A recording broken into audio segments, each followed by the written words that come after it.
Bienvenidos. Buenas noches. Hay historias que la gente no se atreve a contar. Aquí estoy yo para contarte todo lo que debes saber. Pero, shh, es de noche y hay una historia por contar. Nadie en la colonia quería hablar de la casita chica en Cuernavaca. Decían que había pasado cosas feas, pero siempre lo contaban en voz baja, como si el miedo fuera contagioso. Era una casa con paredes que sudaban la humedad de los recuerdos, un patio con una hamaca rota y ventanas que tragaban la luz. Allí vivían Elena y Mateo, un matrimonio que al principio parecía normal. Risas en la cocina, una radio que mascullaba boleros, una vida que se deslizaba sin sobresaltos. Al principio fue una curiosidad extraña. Elena se despertaba en las noches sin saber por qué y se quedaba mirando a Mateo dormido. No era celos exactamente, era una especie de hambre por entender lo vulnerable que se veía él cuando no tenía que fingir valentía. Mirarlo fue siendo un hábito. Las noches se hicieron largas y los ojos de Elena fueron testigos de cada respiración, de cada minuto de indefensión. Con el tiempo, la mirada dejó de ser inocente. Ver no bastó. Quiso controlar su sueño, prolongarlo, hacerlo aún más dócil. Empezó con pastillas que dijo eran para el insomnio, después con mezclas que él ni notó porque confiaba. Mateo dormía profundo y Elena, con manos temblorosas, se acercaba a su cuerpo como quien estudia un objeto valioso. Lo tocaba, lo cambiaba de lugar, lo observaba con un desprecio deliciosamente terrible que la fue vaciando por dentro. Las noches se fueron llenando de juegos silenciosos.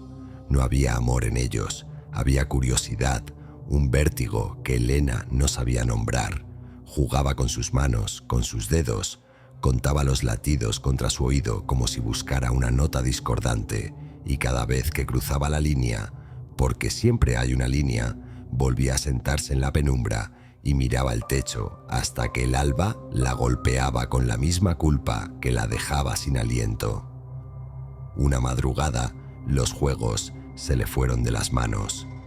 No fue un plan, no hubo un grito que anunciara la tragedia. Fue un desliz, un empujón, un apretón, que terminó con Mateo inmóvil.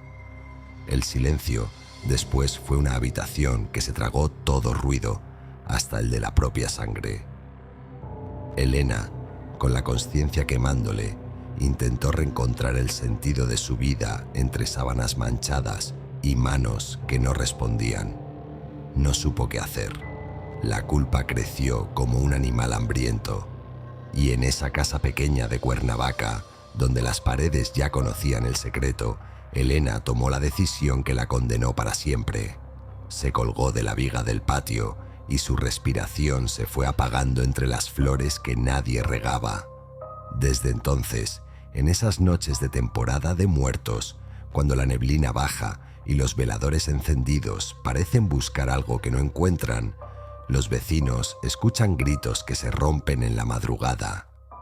No es solo un grito, es un lamento profundo, como si alguien pidiera auxilio desde el hueco donde la vida se detuvo. Algunos juran oír pasos que suben y bajan por las escaleras. Otros juran que ven la sombra de una mujer mirando desde la ventana.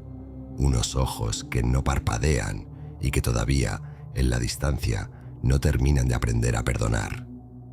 La casa sigue ahí, pequeña, con la pintura desconchada y la hamaca colgando. Y en las noches en que la ciudad guarda silencio, se oyen gritos de hombre, pedazos de palabras que se mezclan con el viento y con el olor a copal. Dicen que son Mateo llamando desde donde se quedó, pidiendo que alguien lo saque de ahí. Otros dicen que es la culpa llamando a quien la provocó. Lo cierto es que nadie vuelve a dormir del todo cuando pasa por esa calle. Si te acercas, que sea de día. Pero escucha, cuando anochezca, la casa que grita no olvida. Y en temporada de muertos, Las voces se juntan y cuentan la misma historia. Una mirada que se volvió hábito, un deseo que se volvió monstruo y 2 vidas que se apagaron entre las sombras de una casa en Cuernavaca. Gracias por escuchar otra historia más. Si te atreves, suscríbete y acompáñanos mañana. Pero recuerda, ya es de noche y hay más historias por contar.